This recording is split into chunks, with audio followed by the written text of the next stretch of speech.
ఒక్కసారి ఆలోచించండి.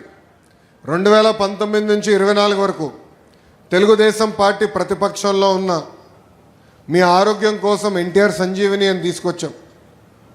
తాడేపల్లిలో ఒక క్లినిక్, మంగళగిరిలో క్లినిక్, దుగ్గిరాలకు ఒక బస్సు పెట్టి ఈరోజు కూడా ఆ కార్యక్రమం ఏం చేపడుతున్నాం.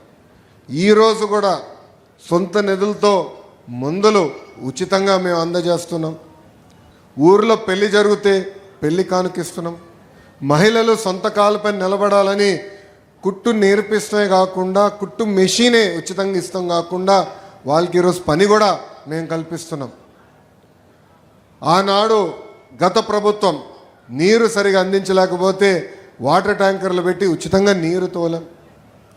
మన పిల్లలు క్రికెట్ ఆడాలని కోరుకుంటే ఐపీఎల్ తరహా కాకపోయినా వాళ్ళతో పోటీ పడే విధంగా మంగళగిరి ప్రీమియర్ లీగ్ తీసుకొచ్చి పిల్లలకి అది కూడా ఏర్పాటు చేస్తాం. కోవిడ్ వస్తే ఆక్సిజన్ ఇబ్బంది ఉందంటే ఆక్సిజన్ సిలిండర్లు పంపించాం, మందులు అందించాం. అమెరికా డాక్టర్ల ద్వారా టెలిమెడిసిన్ చేశాం. ఇట్లా దాదాపు 26 సంక్షేమ కార్యక్రమాలు మంగళగిరి ప్రజల కోసం ఆనాడు నేను చేస్తాం జరిగింది.